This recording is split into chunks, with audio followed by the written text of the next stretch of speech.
This is an effective kind of course.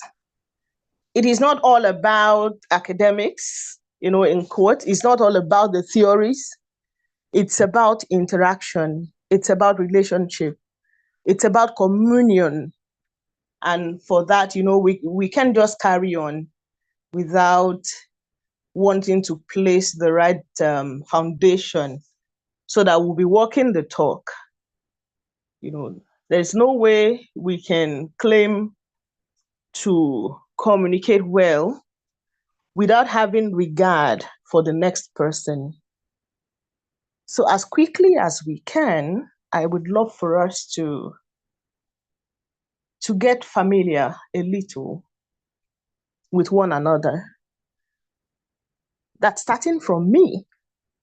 So I'm going to just introduce myself briefly. As you already know, I am Vivian, Dr. Vivian Alofe.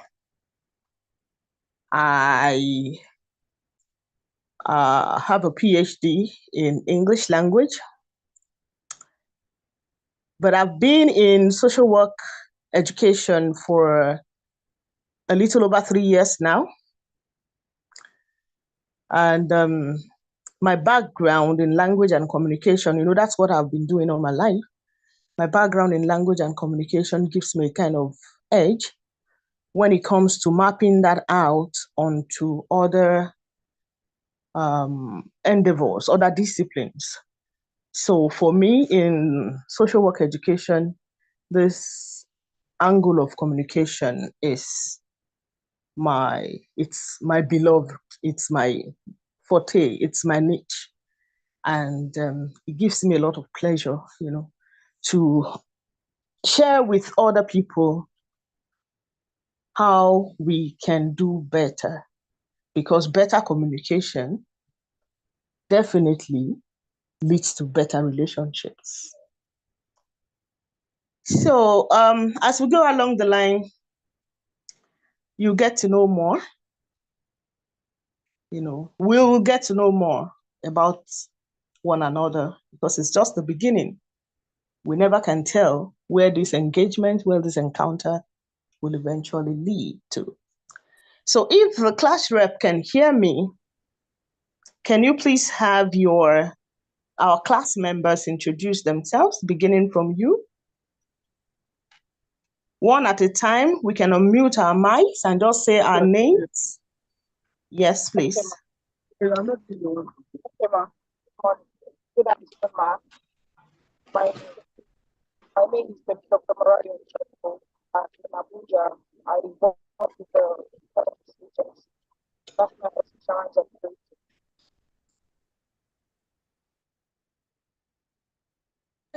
Thank you, Temitope.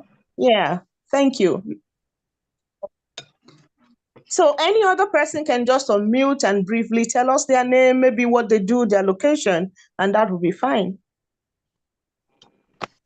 All right. Hello, good afternoon, Ma, and good afternoon. My name is Sam Akinwale. I'm based in Lokoja, Kogi State. I'm into printing and publishing. Thank you. It's a pleasure to have you. Thank you, Ma. Sam. Good afternoon, ma'am. Hello, good afternoon, ma'am. Good afternoon. Okay, my name is Dulu Blessing. I'm based in Owerri, Imo State. I work as the programs manager for a non-profit organization for over 10 years now. Thank you. That's awesome. Good afternoon, Madam Blessing. It's a pleasure to have you. Good afternoon, madam. Yeah, good afternoon.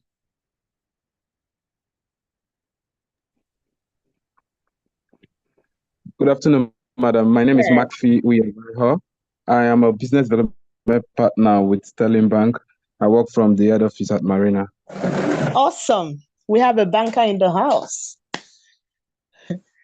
That's really nice. You're welcome. Thank you. Good afternoon, ma'am. Good afternoon. I am Thelma Anna. I'm a PhD holder in business admin. I'm self-employed in private business. I reside here in Lagos State.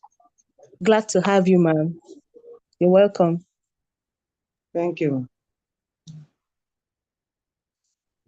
Good afternoon, ma'am. Good afternoon. I am Chidima Ugoji, residing in Suleja, Niger State. I work with a non-profit organization that is centered on child protection and care. Thank you, ma'am. Beautiful. Good afternoon. You're welcome. Good afternoon, ma'am. Yes, please. My name is Abdulaziz Fumilola, Community Development Officer at Lagos Etiosa East. Thank you. Thank you so much. It's a pleasure to have you. Good afternoon, ma. Good afternoon. My name is Audrey Florence. I stay in Port Harcourt. I'm into business. Very good. Good to have you, Madam Florence. Thank you. Good afternoon, ma'am. Good afternoon. My name is Grace Ogwinye. I work with Aerodevs Concepts Nigerian Limited. We're into freight forwarding, and I Thank you very much. It's a pleasure to have you, Madam Grace. Thank you, ma'am. Good afternoon. Good afternoon, ma'am. Good afternoon. My name is Akiade Grace. I live in Ibadan. I'm into sewing, branding, and customizing of wares. Beautiful. Good to have you join us.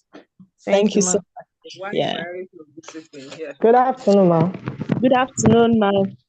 Okay, my name is Adebukola Adenuga. I reside in Second Lagos, that's Magboro.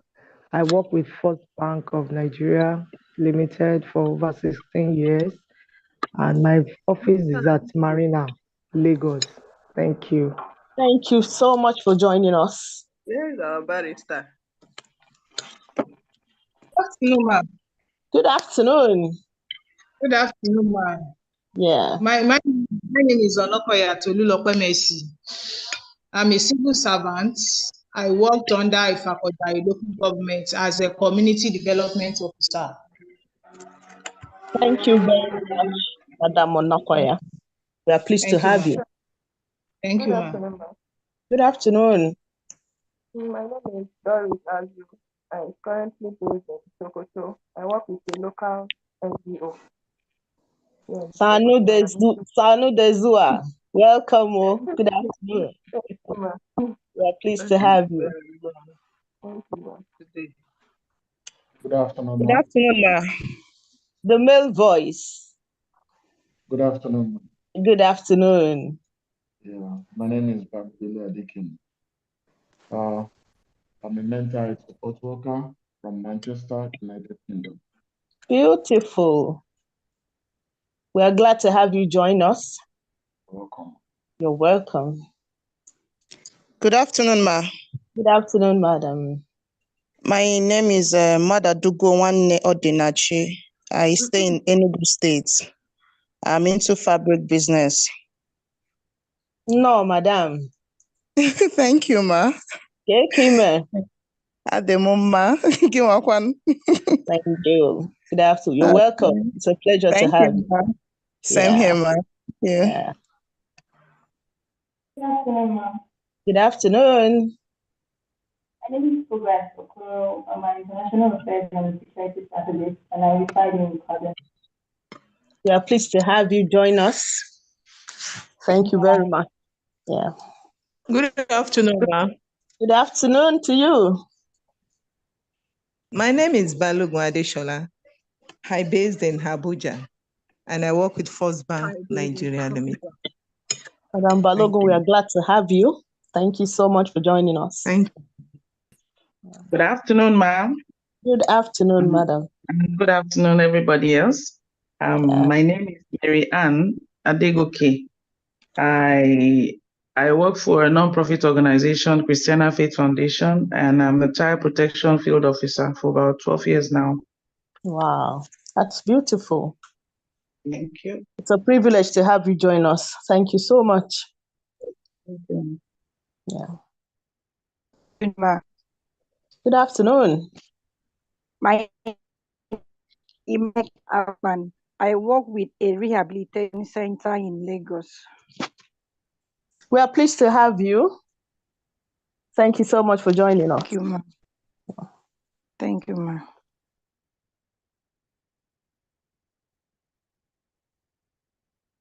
So thank you, everyone. I'm not sure everyone spoke up, but it's just the beginning. And in a class like this, you are meant to be heard. It has been designed in such a way as to have everyone speak up, everyone make one or two contributions. Everyone is meant to be heard. To be heard. Your voice is important. Your contribution is germane. And from the very start, I want us to have that at the back of our minds, that for you as a student on this course, you are not done until we know you. I am not saying that it's a free-for-all kind of just talk, just say something because something needs to be said. No. What I'm saying is that the class is filled up, as you can see, as you have heard, with knowledgeable people, professionals, people who can bring in insights from their different professions, their different work experiences, and that's going to enrich what we will be doing together. So please, let us all know. I know in every context, in every setting, there will be people who refer to themselves as introverts, people who would rather listen, people who will rather be quiet and just have everyone else move on. But for a class like this, it's not going to work, because every single one of the communication skills must be explored. It's part of the package. So for those who haven't introduced themselves yet, the next time you make a contribution to whatever it is we're discussing, please do us the favor of mentioning your name, where you're based, and what you do. Thank you, everyone. So we're done with the intros. Now to the course outline. You can study that on your own later. You can bring up questions also if you have gone through it and something or the other is not that clear to you. It's in place for us to know where we're going. There's no point rushing off without giving you a clear picture of where we're going. It's going to make the journey easy for everyone. If you know the stops we'll be having, if you know the topics we'll be covering, that prepares you psychologically, whether for the coursework itself or for the exam at the end of the semester. So that's what the course outline is meant to do for you. The course description is just straightforward. That is what you have in your curriculum. Those are the aspects this course is supposed to cover. And when you go through that, you already have a good idea. You can make intelligent guesses as we go along the line. If you look at the description, you see that for most of us here, none of this is new. It's either we've been practicing it one way or the other in our various professions. It's either we've taken a course or two in communication, maybe during our undergraduate studies or even postgraduate studies for those of us who have higher degrees. So it's not absolutely new. This is not something out of the ordinary. But what's going to be different is that we are bringing the communication discourse and situating it within the context of social work. That's what's going to be different. That's what's going to be new.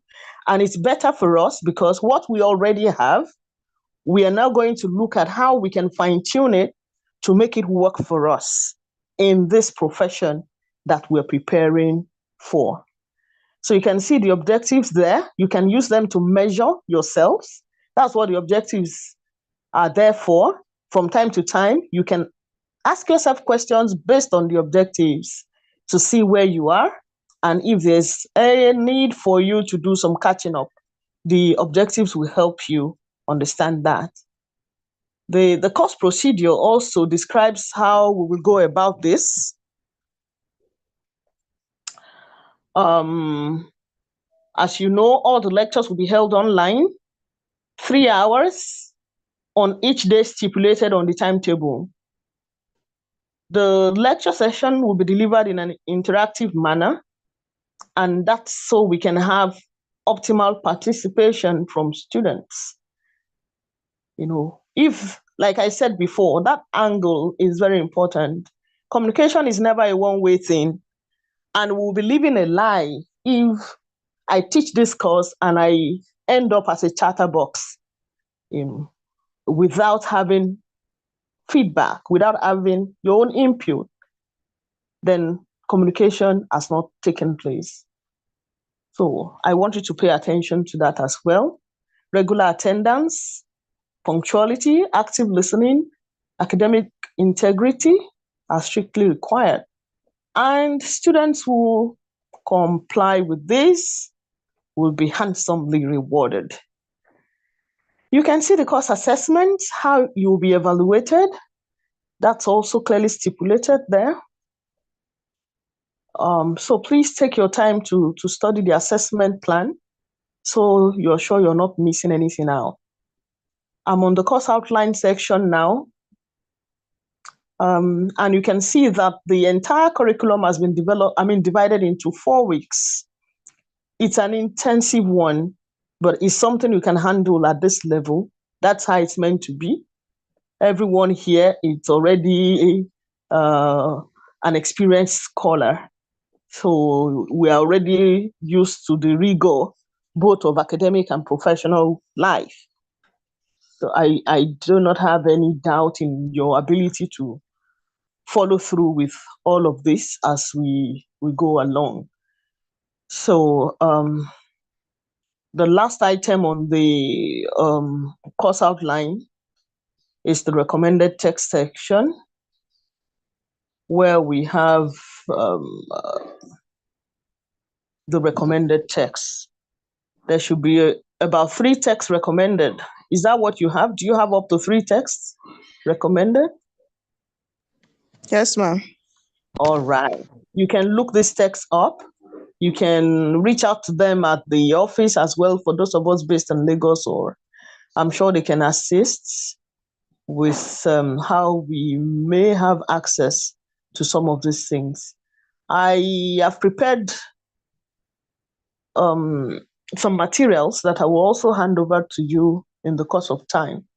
Well, to just kickstart what we have to do today, I believe we should just move on straight to talk about the general introduction to the course and the rationale for taking the course in the first place. You know, it's one thing to be engaged in something, is another thing to know why. For me, the why is very important. The why is very important. You know, I once heard a scholar who said, if you know how, you will get a job. But if you know why, you will be the boss. I've not proven that yet, that knowing why will make you the boss, but I am certain that knowing why will give you better perspective and will help you to position your mind correctly to achieve whatever task you have set for yourself. So, you know, you can just take random notes, not anything rigorous. I mean, in terms of note taking, because you're going to get this material at the end of the day. But whatever stands out to you, you can just do your note taking, because that in itself helps with memory. It helps with comprehension. So just take your own note as it works for you. So, you know, as social workers, we are out there. A social worker is out there. The profession you're training to get into is mainly an outdoor profession. Let me put it that way. It's not something like a psychologist, for example, who can afford to carry out his trade armchair fashion. A social worker can hardly be an armchair professional. You are out there. That's why we are different. Social workers go out to look for problems. Let me put it that way. As a social worker, you step out of your comfort zone. You're not saying, okay, if you need to see a psychologist, for example, or a psychiatrist, for example, maybe you first need to have someone refer you, or you get up and you know something is not right. You need someone to talk to. Yeah, clients like that also come for social work intervention, but social workers generally do not sit in and expect clients to seek them out. Social workers have a burden for solving social problems, and because of this burden, they are proactive.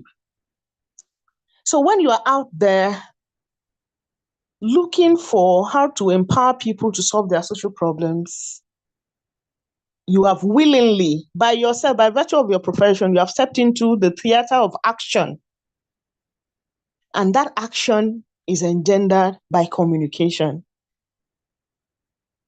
The moment you step out as a professional to do one or two things to the end of solving social problems, you have stepped into an open theater of action, and the oil that you need to create a seamless procedure as you meander through the different layers of society and social problems that will move you frictionless through this maze is communication. The range of settings in which you might serve as a social worker is varied. It is so wide, especially now that globalization has become a thing. The digital revolution is our current reality. And with all the constant changing needs and expectations coming up in our world day after day, nothing is the same. Expectations are changing, jobs are changing, family orientation is changing, personality orientation is changing. A lot of things are changing. Even political boundaries, cultural boundaries, everything is being challenged in this era. So, as a social worker, you need a large heart. You need a mind that is free enough to be dynamic, free enough to engage in instances of communication with the aim of achieving your goal as a social worker, which is the solving of social problems. The context in which you'll be working most times can be very complex, can be demanding, can be challenging. And it is essential to understand the magic of effective communication to simplify some of these complex situations so that you can get the desired results. So against the background of social work intervention, there are different methods that social workers use.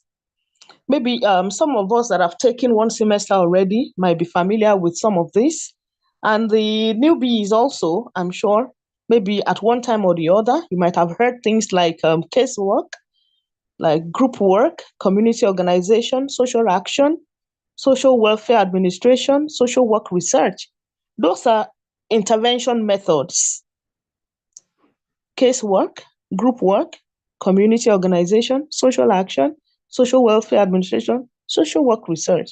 If you look at all of these 6, you will see that you can't go far in any of them without knowing your onions when it comes to effective communication. And, outside of the social work profession itself, you have heard of the key competencies of the 21st century.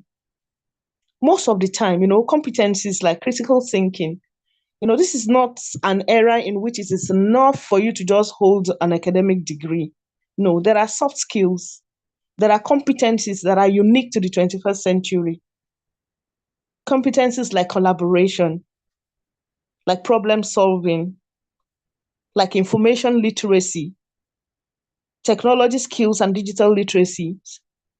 If you want to be anything in the 21st century, if you want to be able to raise your head in the arena of professionalism, these are the competencies that you must take seriously.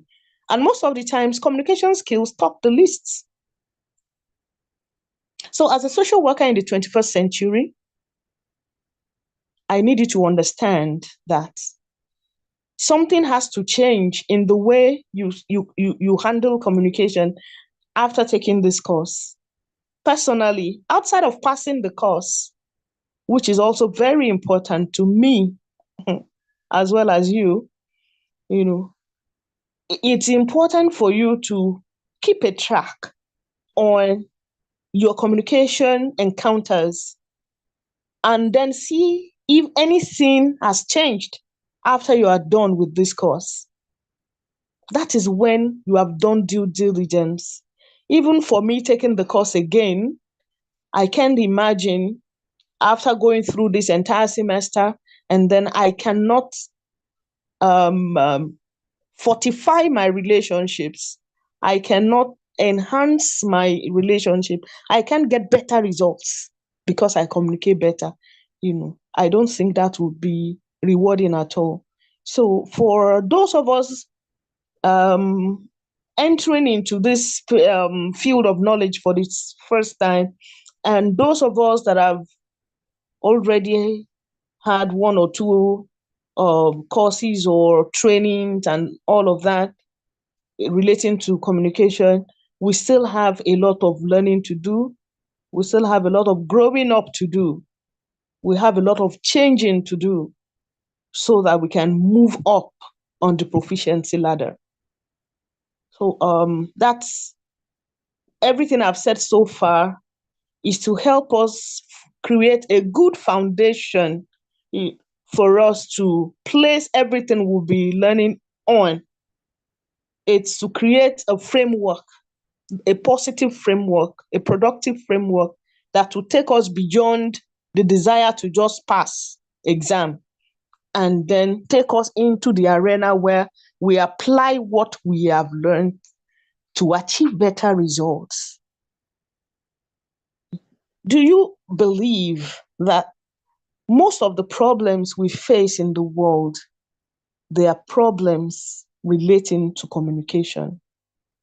In social work, for example, we believe that the individual is situated within a community, whether the family, whether the organization, or the society, the cultural context. No individual is an island. And if an individual is facing any particular problem, that problem originates from within the person's environment. The source of that problem is somewhere close by. And it can be traced to that person's interaction with other people in that environment. So if the problem is from the environment, the solution is also there. But the challenge is, how can we fish out that solution? How can we work it out as social work? How can we help this person? How can we help the society? That brings us back to the fact that we need to be able to express our intentions well. We need to be able to understand the situation of the people we are trying to help. Otherwise, our intention of creating solutions will create more problems. So, in your career, you might find yourself eventually doing advocacy for rehabilitation. You can find yourself going on advocacy for refugees, for IDPs. Some of us are already working in child protection capacity. You can see how varied and complex all these contexts are. They are totally different. You might be called to respond to a child at risk of abuse or neglect. You may find yourself helping families with different situations. Some families are in crisis. You might find yourself working with them. You might find yourself leading groups, therapy groups for maybe drug abuse victims, sexually victimized individuals. You may find yourself assisting couples who are facing complications, maybe in terms of raising their children, getting the right tools, getting access to medications, and a whole lot of other contexts in which social workers can find themselves. There are even social workers in psychiatric institutions. There are social workers in medical facilities. There are paramilitary social workers. There are social workers in sections responding to suicide prevention and, all of that. The list goes on.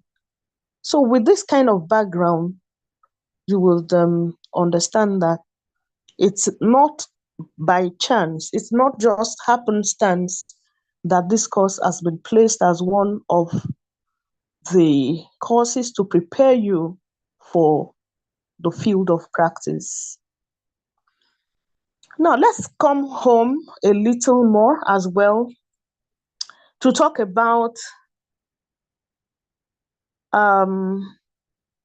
professional social workers and their social code of ethics. Their work ethics. That's another reason why it's important to be able to communicate effectively.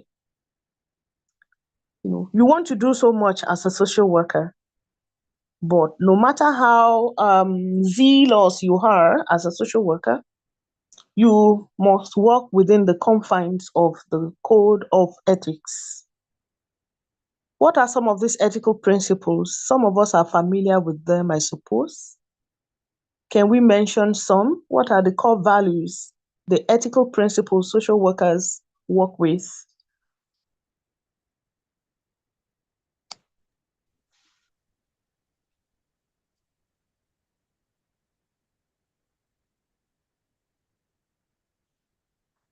Anyone can answer, please.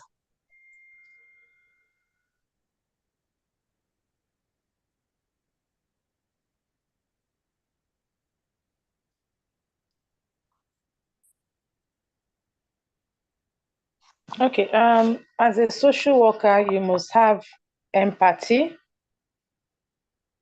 Who is speaking, please? I'm sorry. Okay, it's do Blessing. Okay. Blessing, thank you. Yeah.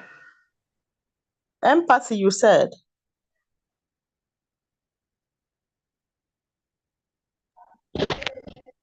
Hello? Hello? My name is Oya, speaking from Lagos. All right then. As a social worker, you must be dedicated. Yes. You must be a dedicated person. That's correct.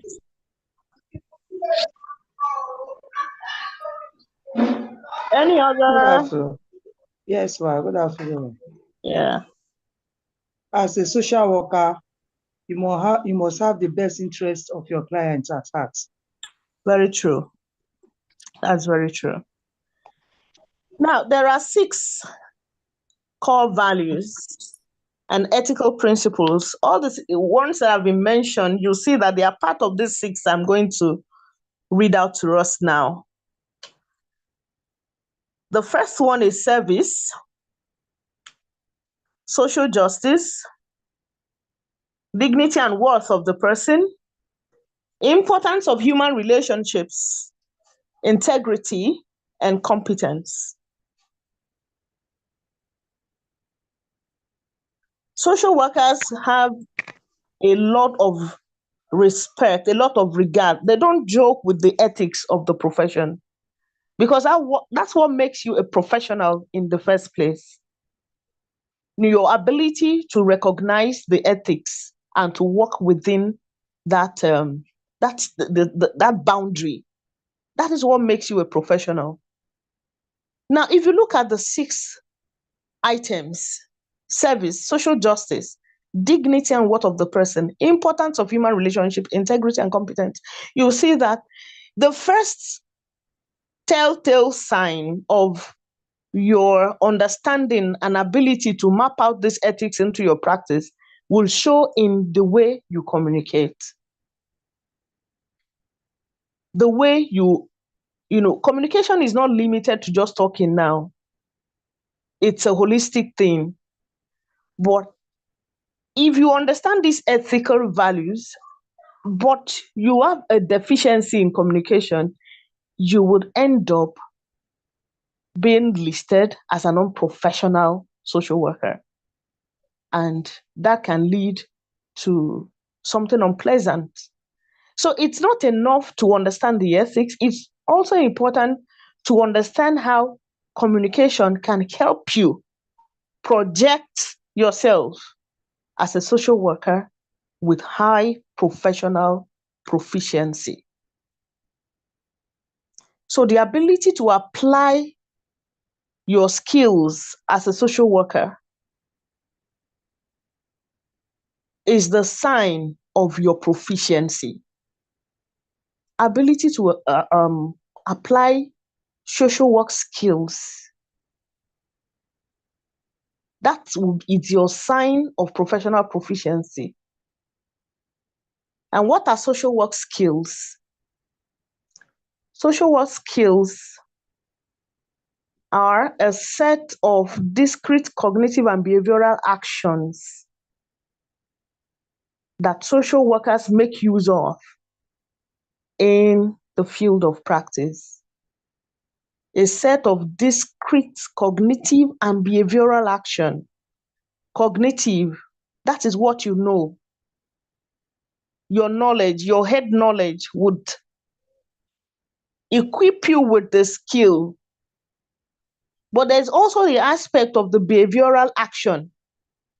The two will come together. Your cognition affecting your behavior will come together to form a skill that you can use, that you must use in your professional work. So like I said before, your ability to apply the skills in the use of social work assessment and intervention tools, your ability to make use of the methods and the techniques within the context of ethical principles for the purpose of bringing about social change is your sign of professional proficiency. So now, looking at everything that we've said so far, the scope of work of social workers, the weight of responsibilities placed on them sometimes, and the dynamism of the context in which they can serve. I don't know the level of importance you think communication skills will occupy when it comes to the social work skill sets.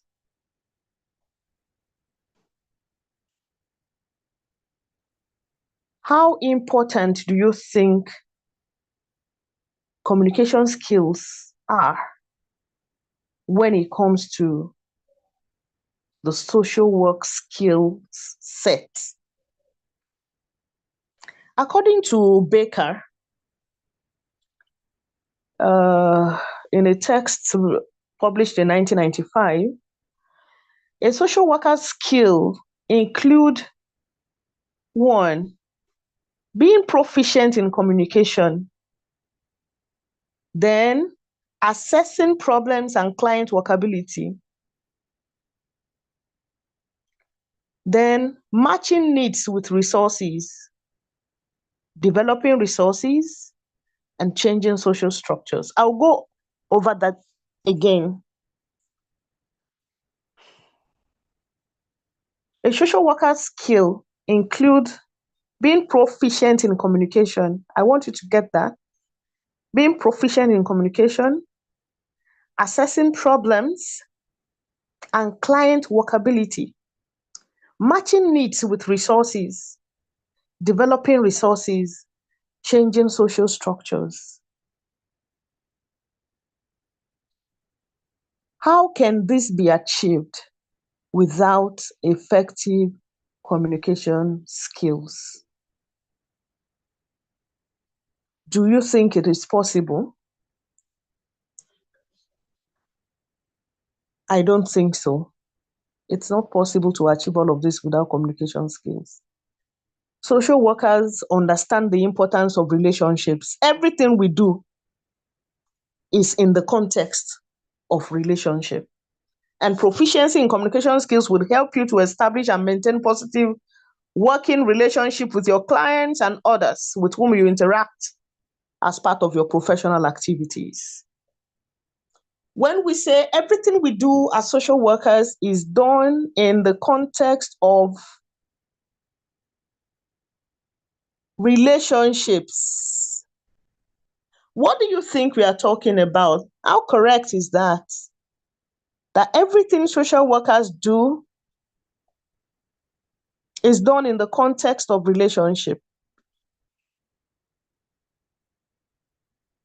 How true do you think that is? Can anyone evaluate that statement for us?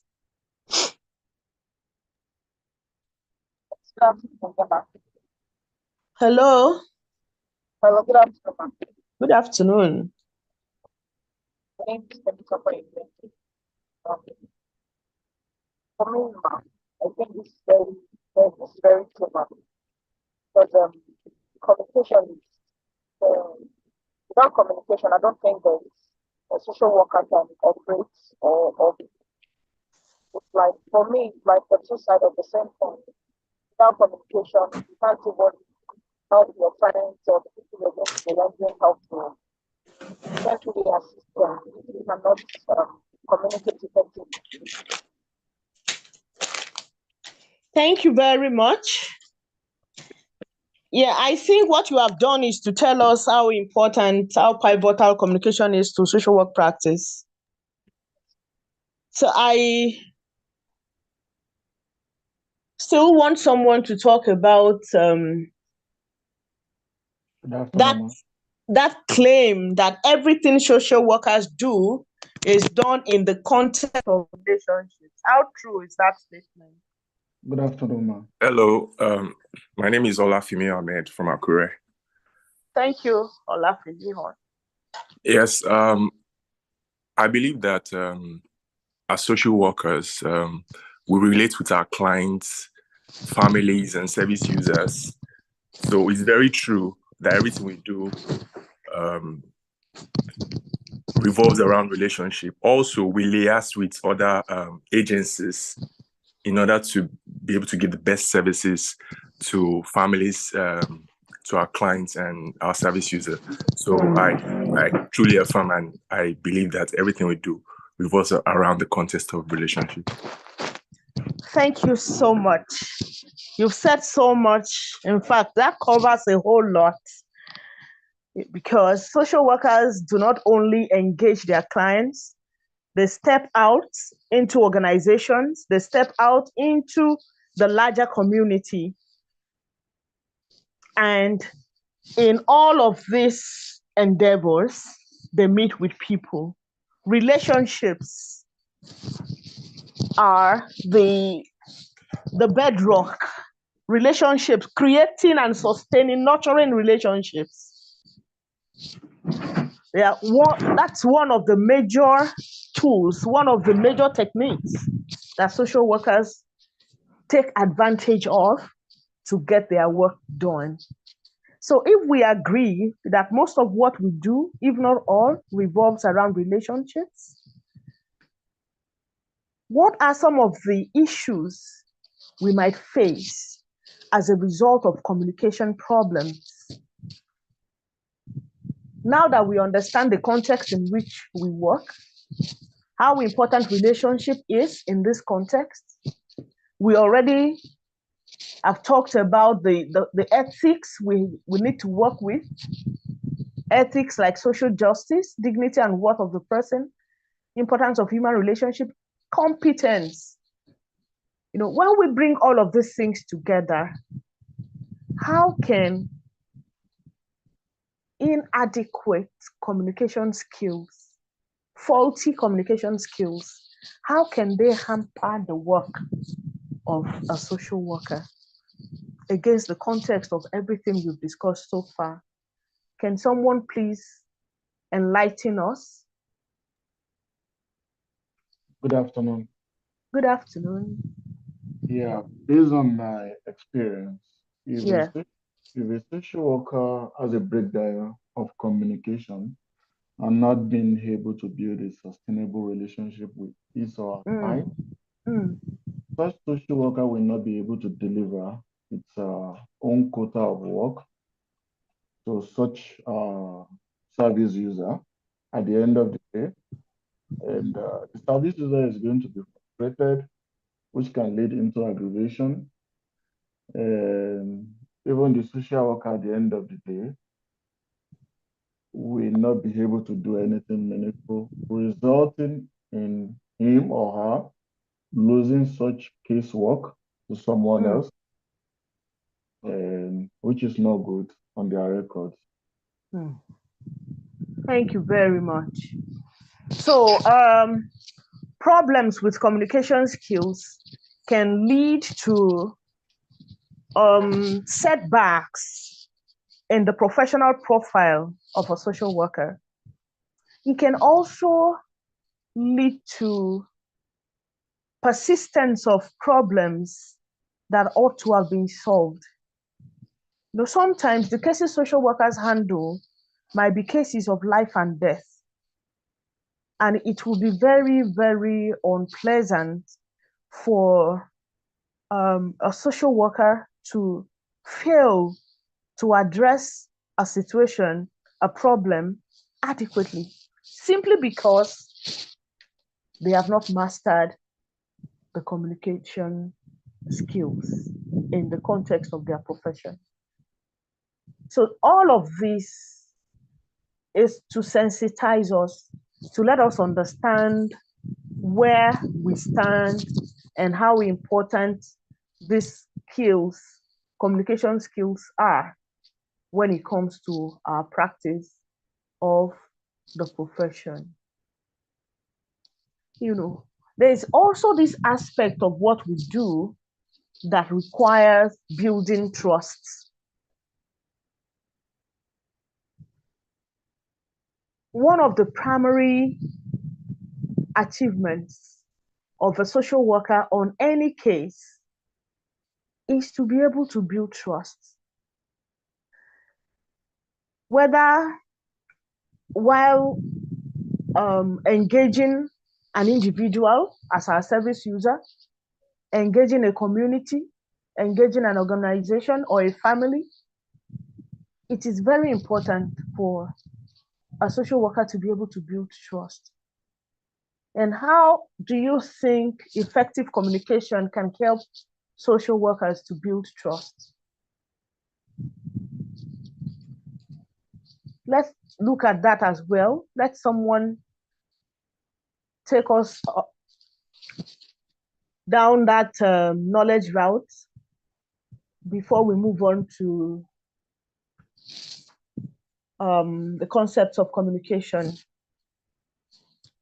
You all agree with me that a social worker can barely succeed at what they do without first building trust.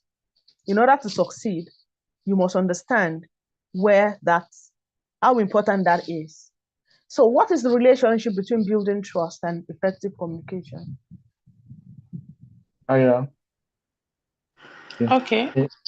Can you hear me? Hello?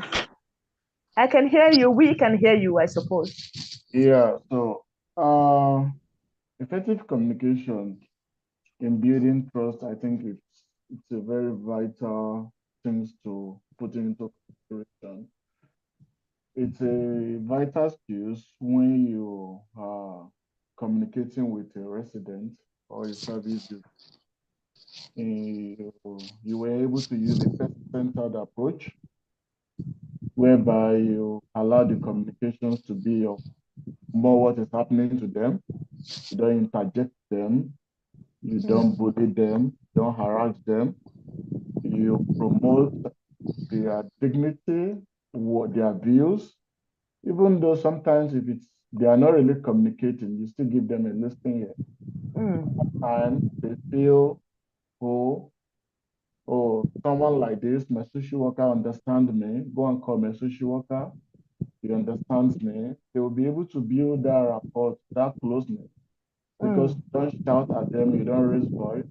You give them a listening ear. Some of whom we deal with have this I don't know how Nigeria is, but here in the UK, it deals with autism patients whereby they have learning difficulties.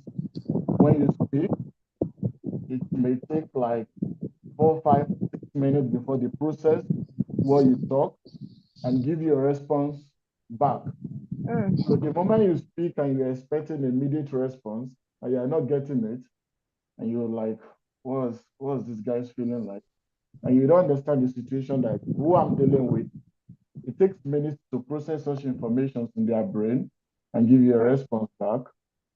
So I think one of the communication is vital when you know what you're doing and when you can apply it in a person-centered approach, like how you deal with resident A, how you speak with resident A is different from how you deal with resident B, because what resident A is suffering from is different from what resident B is suffering from.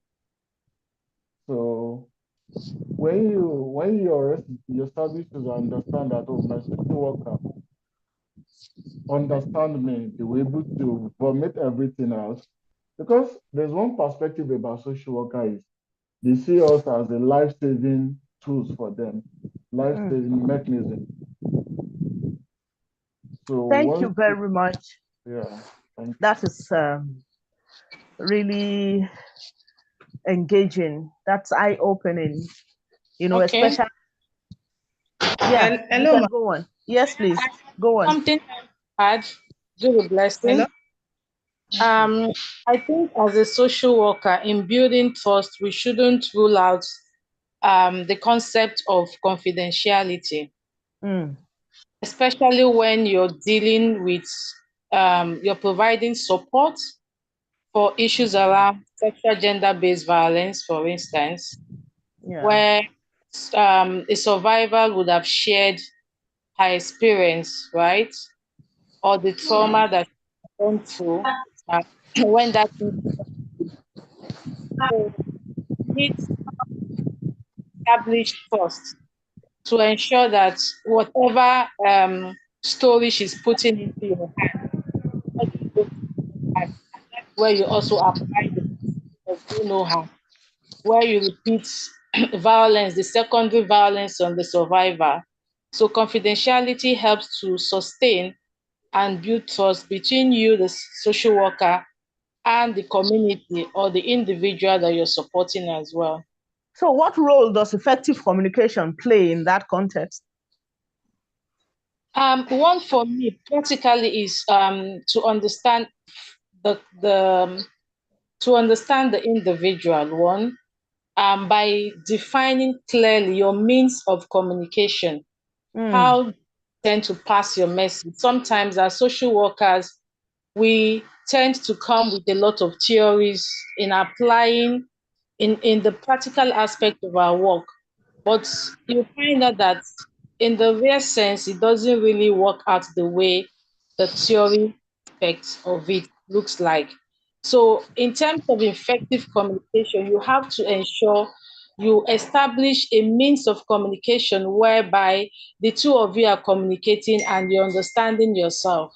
Very good. If you're doing advocacy to the northern part of the country, you will understand that You can't wear jeans, you can't wear t-shirts, you can't wear clothes that will show part of your body to communities like Sokoto. You want to advocate for the elimination of early marriage, for instance.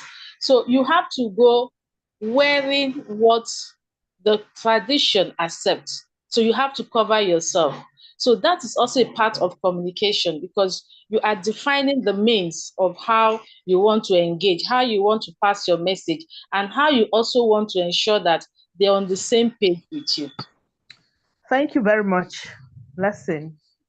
Thank you for that insightful contribution. You know, one thing that struck me while you were talking was when you tried to connect confidentiality to trust. And, you know, we're also trying to locate that in the context of effective communication. And, you know, it's one thing to tell a client, you can trust me. Is another thing to package your communication in a way that convinces the client without you even saying it. Without you saying, see, whatever you tell me is between us. Even if you have to say that as part of the procedure, the client knows that you mean it. What are the skills of communication that can help a social worker get to that level? Those are the things we'll be looking at. Those are the skills we'll be trying to put together in the few weeks in which we'll be engaging this topic. So thank you, everyone. That's the contributions we had have really enriched our discussion. Let's move quickly. Now that we have the background set, everyone knows that we are not just doing this for the records. We are not just doing this to fulfill our righteousness. We are doing it because we are convinced that these are skills that will help us, that will set us apart. These are skills that will give us an outstanding performance on the job. We already understand that for the sake of our clients, for the sake of our own professional journey, for the sake of our own professional profile, we need to equip ourselves with communication skills. We understand that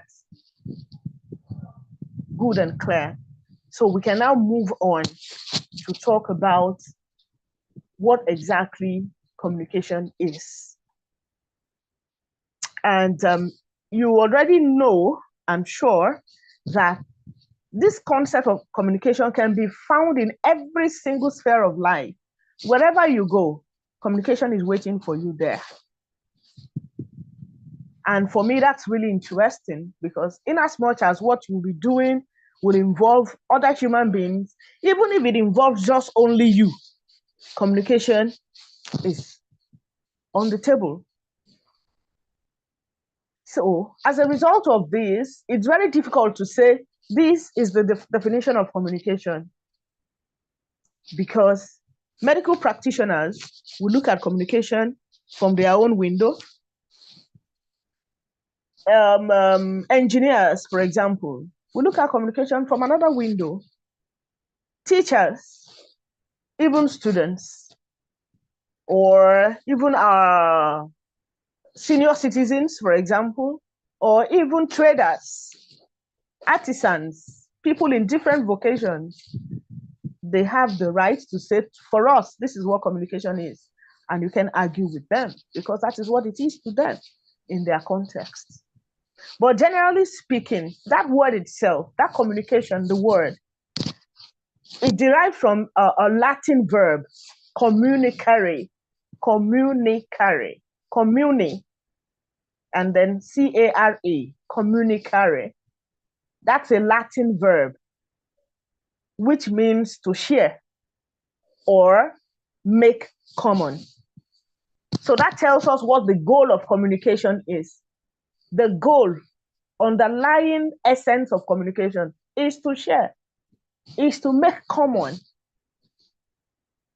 So that word, you know, because of that root word, other words from that root are words like communion, words like communism, a word like community, they are in the same family and they all connote togetherness, communal togetherness, sharing. So that is the concept, that is the understanding we are working with, that as a social worker, there's something you have, there's a skill you have, there's knowledge you have, there's information that can be useful for your clients, for your service users. And by virtue of your profession, you are under obligation to share that insight, make it common. If you are not interested in letting people know what you know, then you can't be a good communicator. There are professionals who want their clients to always remain under, to always remain in a state of need. Professionals like that can't communicate. They pretend to, but they won't. It's like having a lecturer who doesn't want you to know. But you know that there are also lecturers who want you to know, but just don't know how to go about making their knowledge common, sharing. So that understanding, that general definition of communication is very important.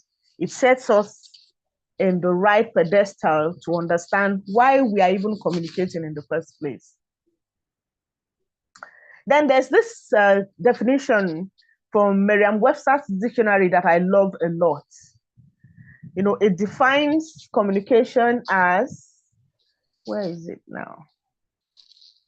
Give me a minute, please. It defines communication as a process. That is Merriam-Webster, a process. Please take that down. Just a process. That's very important. By which information is exchanged between individuals through a common system of symbols, signs, or behavior. A process by which information is exchanged between individuals. You know, individuals now might be groups or just one-on-one. Then through a common system, that's also a powerful phrase in that definition, a common system of symbols, signs, or behavior. The word behavior is also very important there. So there are three important words I'm calling your attention to, words or phrases. The first is a process. That communication is a process. Then it makes use of a common system of signs. Common system of signs. Common system of symbols, signs, and then behavior. Common system of symbols, signs, and then behavior. Symbols, signs, behavior. They are different, but they serve the same purpose. The English language I'm using now, it's a set of symbols. It's a system of symbols. And you know how signs are used to communicate in society. Apart from the sign language, everywhere you go, you see signs. Signs to tell you go left, go right. You are already in this town. You are moving to this one in the next 10 kilometers. This is the restroom for females, this is for male. You see, there are signs everywhere you go. So we understand symbols, we understand signs. But what about behavior? Why is behavior also listed as a manner, as a means of communication, behavior? And why is communication referred to as a process? I want you to keep those questions at the back of your mind as we go on. So those are two general definitions. So we are taking one more from the angle of social work to bring it home now. So within the social work practice, a common definition of communication is a dynamic exchange of information between the client and the social worker within a specific context. Communication is a dynamic exchange of information between the client and the social worker within a specific context. Dynamic. That's another key word. And then specific context. That's also very important when we're looking at communication in social work. A dynamic exchange of information. Why is the exchange of information dynamic in social work? Why is it dynamic? The exchange of information in social work, for example, cannot be compared with the exchange of information in a classroom setting. If I have Sorry, ma'am, please, I didn't get that, ma'am. Okay, what's the last thing you heard? I didn't get from the definition of a dynamic. I didn't get the definition at all. That is the social work specific definition of communication. There are several, but I'm just bringing this one that defines the communication process in social work practice as a dynamic exchange of information. A dynamic exchange of information between the client and the social worker within a specific context.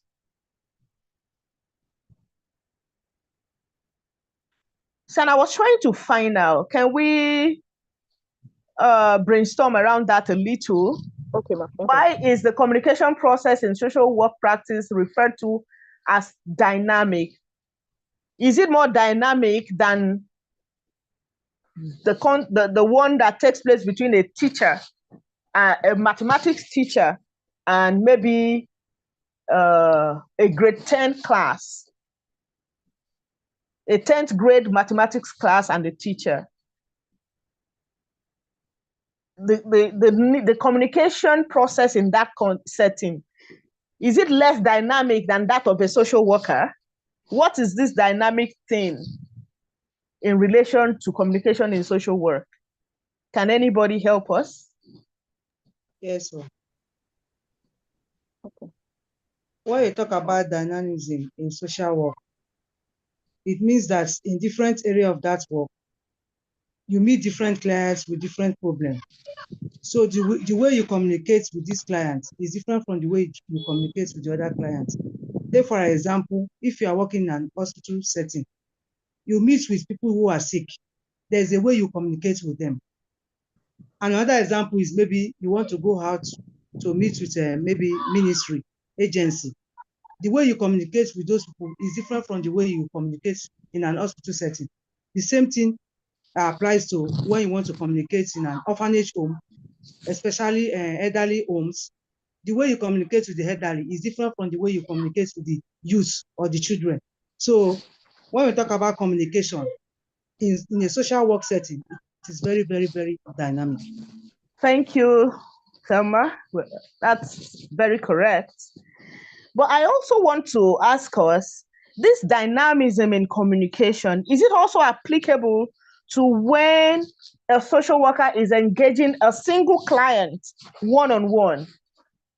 Can that also be dynamic when it's not, Thelma just took us through the different contexts in which a social worker can operate and how important it is to be dynamic when it comes to communication as you move from one setting to the other. But what about in a single case work involving a single service user? Can social work communication also be dynamic in that kind of setting?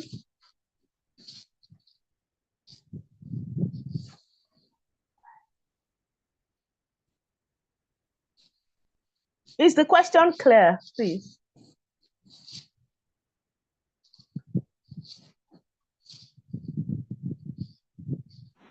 Yes, good afternoon.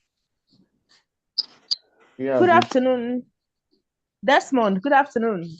Yeah, the question is clear, and I think in a settings of one-on-one, we can't take out the part of a person-centered approach because whom you are dealing with is It's different from any other probably you've met in your past. There's something they called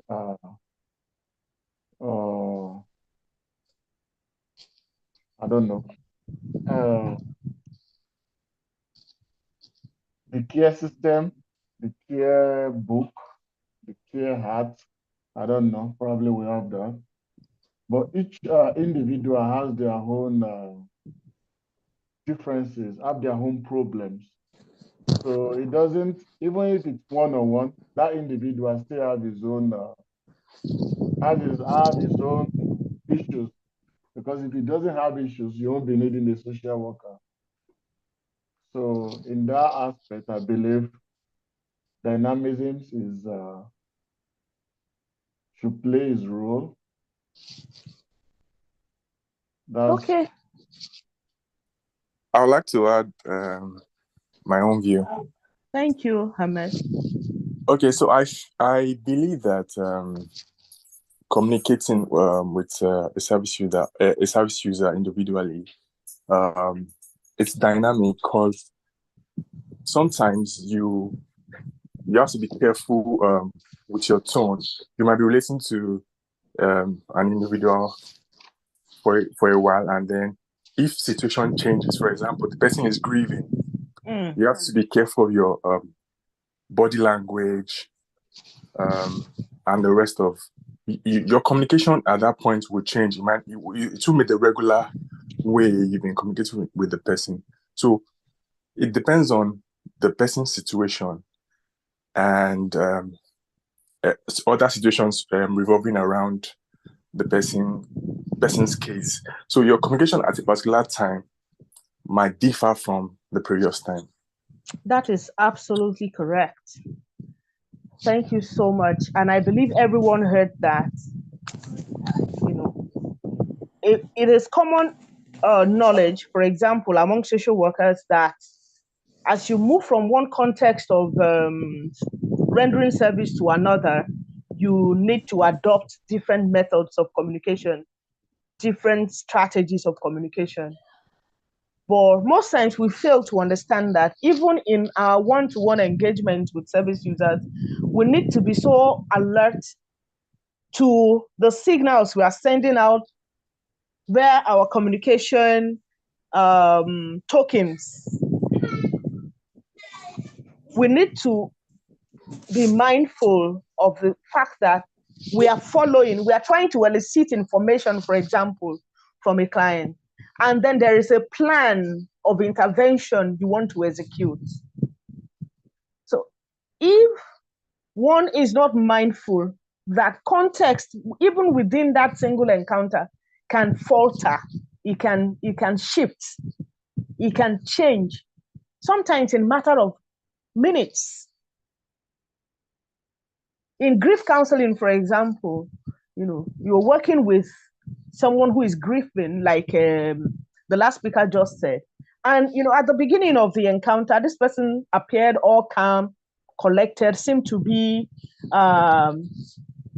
in control of the emotions and all of that.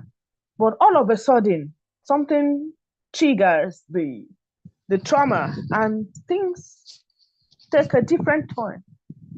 The social worker must understand the dynamism of communication enough not to insist on the plan or the communication strategies he or she started out with in order to achieve optimal results. So, we have come back now, bringing communication into our own domain, what we do. And let's take, for example, an encounter, a service rendering instance, which begins with a process of a client seeking help, maybe personally seeking help or has been referred to the social worker. The client we know is a person with needs or problems. Someone has mentioned that today. And this person needs to share something, needs to share maybe feelings, thoughts, opinions, experiences, needs. The social worker must be adequately equipped to use the receptive communication skills to get this information.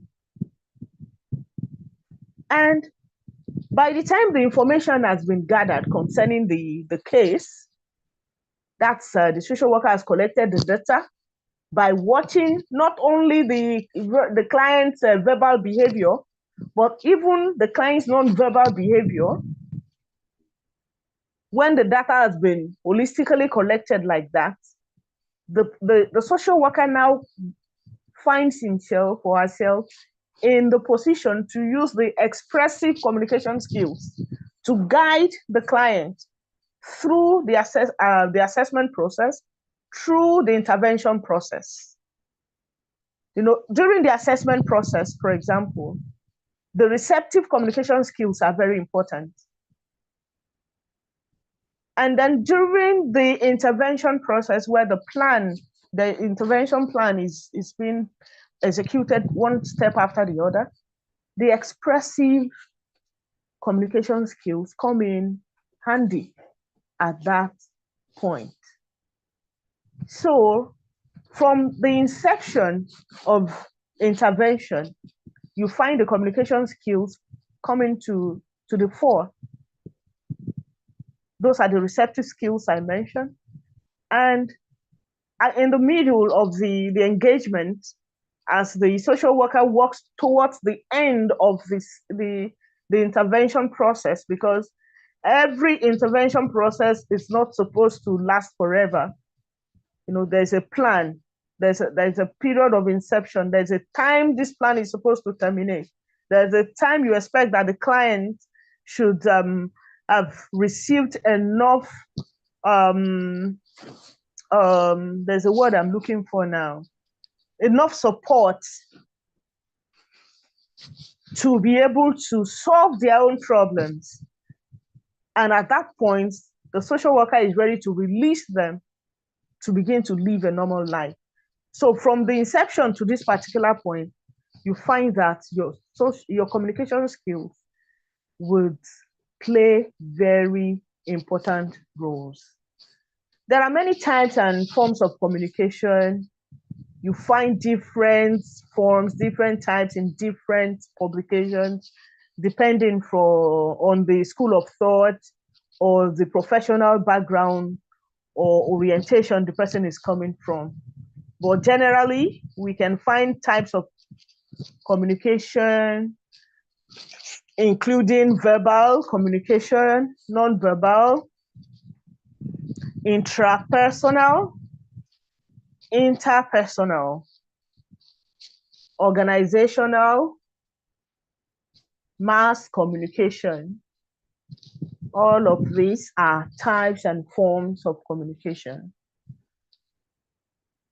Verbal communication can be oral, it can be written. And we'll see along the line how important it is for a social worker to master both. Non-verbal communication, on the other hand, is done without words, whether written or spoken. So that also involves a wide variety, ranging from the kindnesses to facial expressions, different non-verbal cues, posture, even your poise, your tone of voice, the pitch of your voice. All of these are forms of communication. While verbal communication most times can be used intentionally, non-verbal communications are often used unintentionally. That is why for professionals, we give as much weight to non-verbal communication as we give to verbal. You don't base your assessment of a case just on what the client is telling you. There are 1,001 other cues the client might be sending to you unwittingly.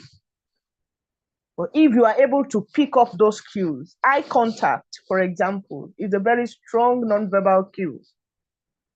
You know what it means when someone cannot hold eye contact? It says a lot.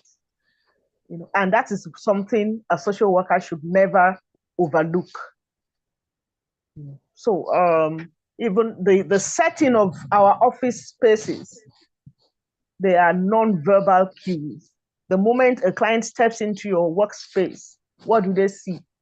You have already said so much about maybe the kind of person you are, your worldview, the amount of warmth you are willing to exude, and things like that. That's part of the non-verbal. Someone mentioned the manner of dressing earlier. That's also, whether you like it or not, you are saying something with your manner of dressing. You can't control that. You're sending a particular message. And as professionals, we need to bring all of these things together to work for us so that we can achieve our results. We can achieve optimal results. Because if non-verbal cues are not well, non-verbal communication is not well harnessed, it might be counterproductive. Okay. So intrapersonal communication, intrapersonal communication. How does that happen? Intrapersonal. How does that happen?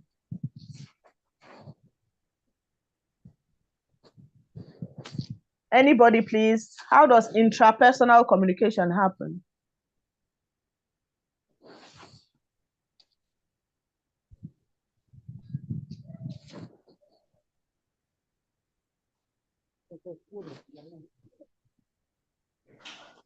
So I think for me, it's when you speak to yourself. For example, thinking to one, you're just within you, going through a lot of thoughts within your mind and your environment. All right, thank you. That's correct. Is Florence there? Orji, are you there? Yes, I'm here.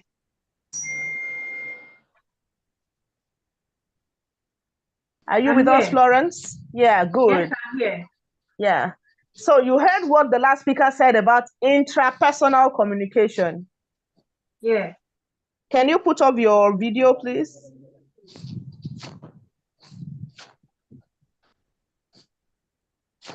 I should put it on. Your video, it's on, I suppose. I'm not sure. No, it's not on. Oh, good. Now, so can intrapersonal communication, how can it affect communication? As a professional, as a social worker, how can your intrapersonal communication affect your practice, your communication skill?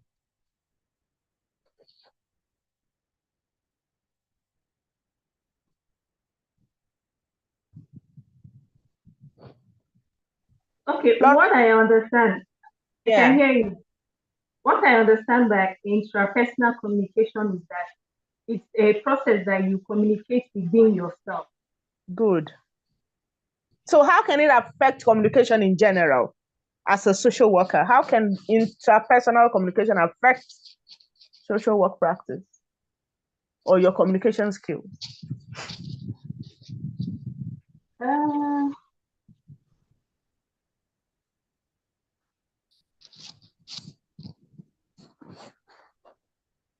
I have no idea. All right, can someone help out? Intrapersonal communication goes on inside. Can it be positive? Can it be negative? It can be positive and it can be negative. If you said that it's about connection, your ability to connect is to communicate. So if you don't get your insights properly, likely to misinterpret a situation, and in that light, your interpersonal communications will be bad. Exactly. Thank you very much. Intrapersonal communication affects interpersonal. Because if inside of you, you are already taking a negative stance, you are already judgmental. You had already concluded, placing a client or a situation in a negative light, whether you like it or not. By the time you open your mouth and you begin to talk, or you write, or whatever form of communication you use, no matter what you are saying, what is inside will find a way of seeping out in your non-verbal communication. So that's how interwoven the intrapersonal and interpersonal communication can be. That is how they affect one another. And it's important. I brought it up intentionally so that we understand that it is not just interpersonal, like when you engage another person, you engage a group of people. No. Before you step out to do, you are doing that out of what you already have stored by reason of your intrapersonal communication. Now, communication also has principles, and they also play vital roles. Principles are validated guidelines that we use to perform different tasks. So to make communication effective, there are guidelines that should be followed. What are some of the guidelines, the principles of communication that are applicable to what we do as social workers? What are some of those principles?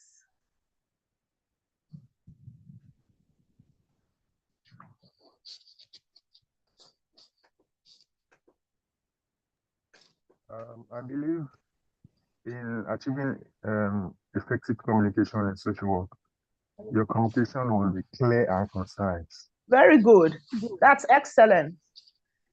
That's a very important principle of communication. Conciseness. You have taken 2, as a matter of fact, out of 7 principles. You've just mentioned 2. That is the principle of clarity and the principle of conciseness. That's very good. Any other person? Active listening. Active listening, principles of communication, yes. And I want to say that the message must be complete. Completeness, excellent. Yes. That's another very powerful one. Conciseness, Control emotion. Clarity, completeness. Correct. I didn't get that. Control the emotion. Control the emotion. Yes, for social workers, that is important. Timeless and urgency. Let me go through the 7 C's, the 7 here, so that we can add more.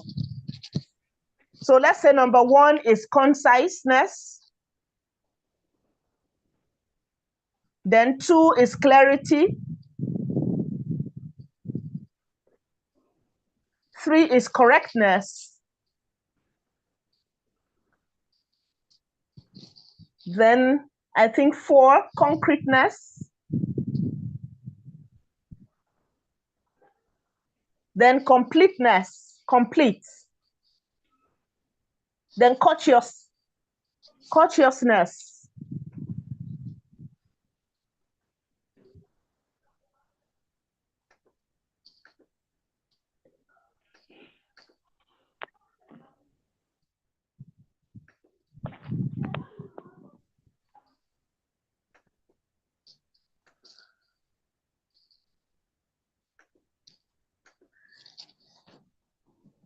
So can we add any more to that?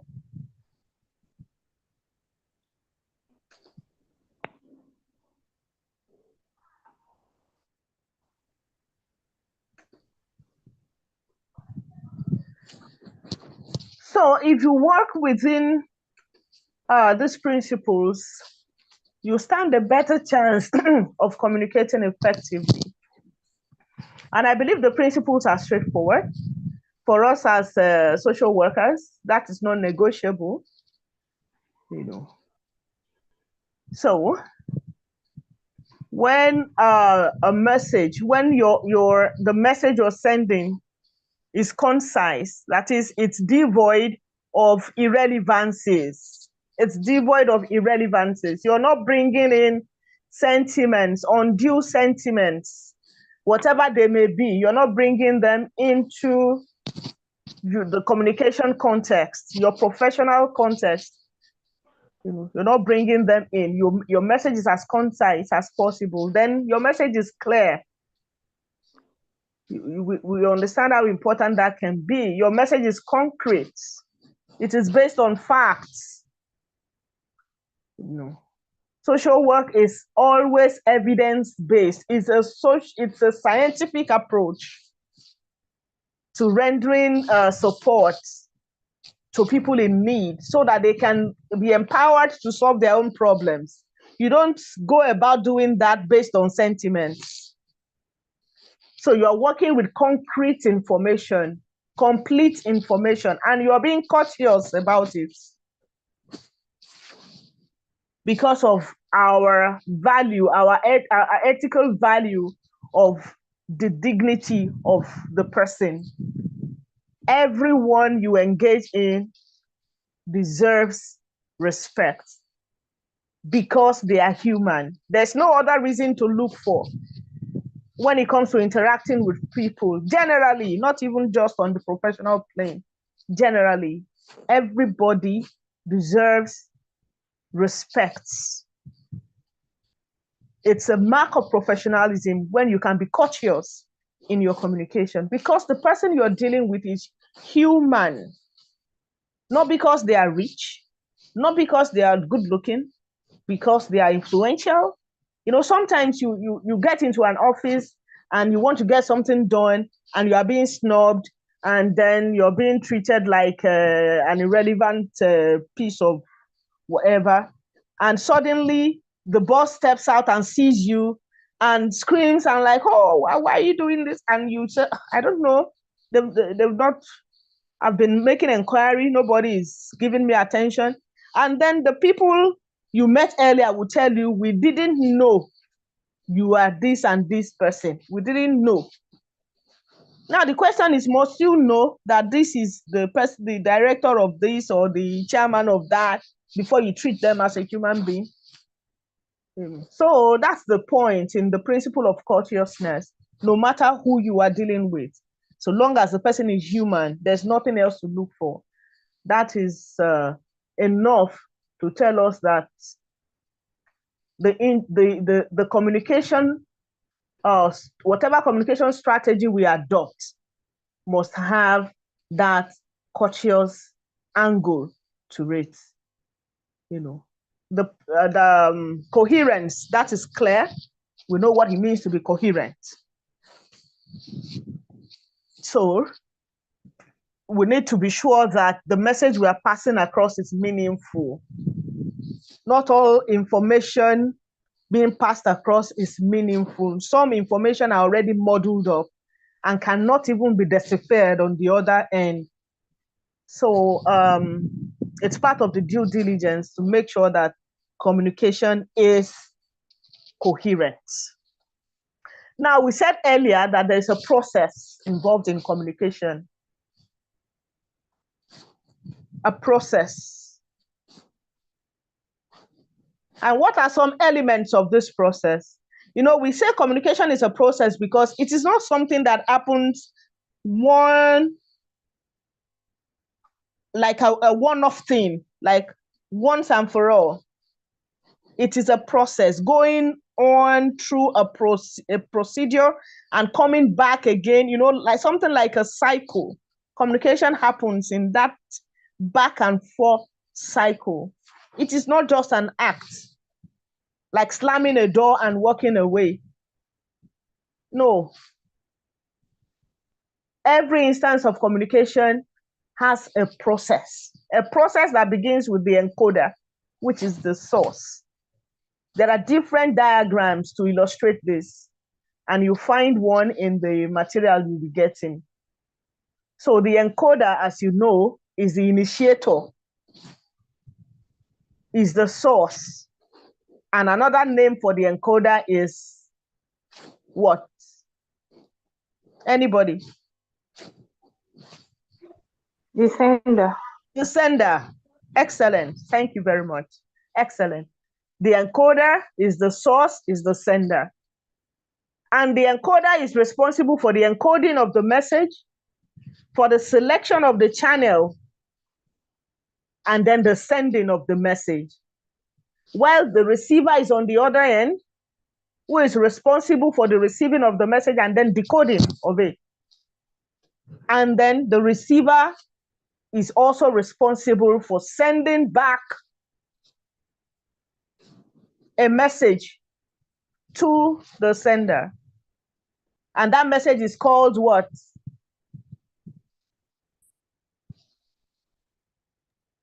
Feedback. Feedback. Beautiful. Thank you so much. That message is called feedback. So when the receiver sends a message back to the source, it is the feedback. And using that feedback, the person initiates another round, and it goes back and forth like that until that particular instance of communication is settled. So if there is a break in the process, we want to say categorically that communication has not taken place. So the fact that you as the source, as the social worker, sends out a message does not guarantee the fact that communication has taken place. Let's bear that in mind, please. If anything goes wrong with the encoding, if the right channel was not selected, or if the message was intercepted by some kind of noise or barrier, communication has not taken place until the receiver gives a feedback that confirms that that communication instance has been effectively run all through to the end, from the initiator to the from the initiator, who is the sender, back to the receiver, who decodes the message and then gives feedback. No social worker walks away from any communication encounter without having tangible feedback. That would be effort in futility. What are the basic communication skills we have? I'll run through them. There are just 4. There are 4 basic communication skills. So these 4 can be divided into 2. We have the primary skills, which are speaking and listening. Speaking and listening. We refer to them as primary skills because you don't need to go to school. You don't need to be tutored to be able to acquire or make use of these skills. Normal and a normal biological composition in terms of the speaking, what's the name for the parts that we use for speaking, in as much as they're intact, your vocal cords, your larynx, your windpipe, and all of that, your voice box, and then your eardrums, as far as all the anatomical parts are concerned, if they are intact, the primary skills can be acquired without tutoring. A child will begin to speak when he or she is supposed to, and then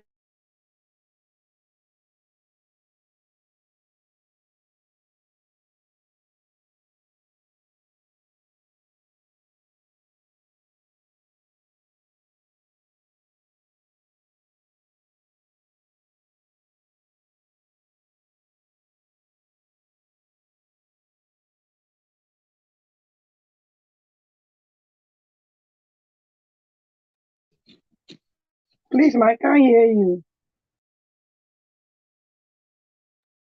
Ma'am, we can't hear you. You soon join. Our network went off.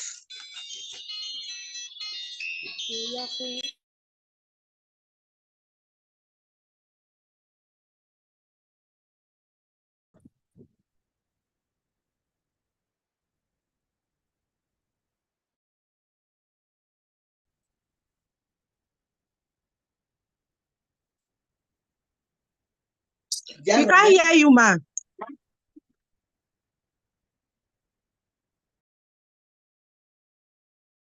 The lecturer is not in class. Our network went off. She will soon join again, please.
Thank you for the patience. Please, the lecturer will soon join.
Ayé ìgbà kan nìyẹn ṣe yẹn.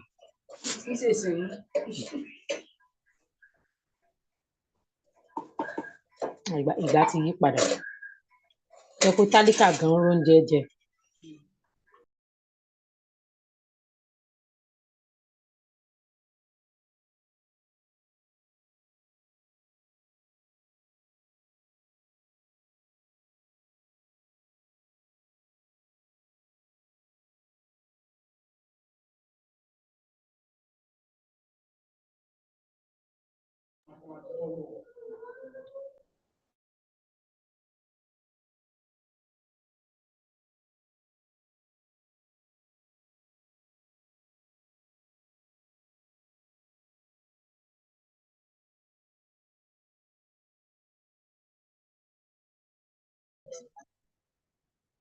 No, I got your testimony now. I got your testimony.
Thank you, everyone, for hanging in there. It's time. I was about to wrap up. Hello, can you hear me now? You're welcome, ma. We can hear you, ma. Yes, Yeah, we can hear pardon you. me. Pardon me. We can Thank hear you you, so ma'am. much for hanging in there. Thank you. So I was about to wrap up actually when the network issue came up. And the last thing I was going to say was to just complete that list of basic communication skills. I have already mentioned primary skills as speaking and listening, and the secondary skills are reading and writing. So when you look at the 4, you can further divide them into 2. The primary skills and the secondary skills can be further divided into 2. We have the receptive skills and the expressive skills. Receptive skills and expressive skills. So out of the 4, which are the receptive skills? Let's just list those and then we can say bye for the day. Out of the 4 skills I've mentioned, which do you think will be the receptive skills? Listening and reading, ma. Excellent. Absolutely brilliant. Listening and reading. Why are they receptive? Because it's from another person and you are the one that is at the receiving end. You are like Very at the feedback good. end. Beautiful. What a great way to end the class. So which one will be the expressive skills? That will be speaking and writing. Can someone else tell us why, please?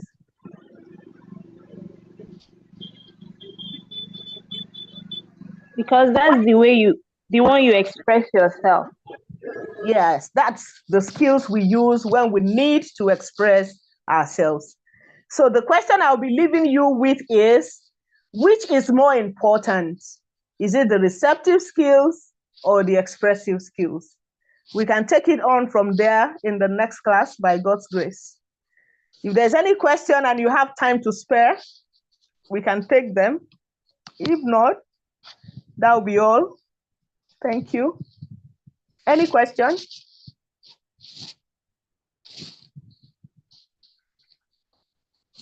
All right, thank you so much. It's been a lengthy one. Thank you for staying till the end. Enjoy the rest of your week. We'll see again. We'll meet again, as stipulated on the timetable. If there is any information or when I'm done putting finishing touches to this material, I'll send to your class governor who will forward it to you. Thank you very much. Thank you so much, ma. We appreciate you. All right. Yes, Goodbye. Thank you, ma. Bye. Thank you, ma. Bye. Bye, Thank ma. you. Bye.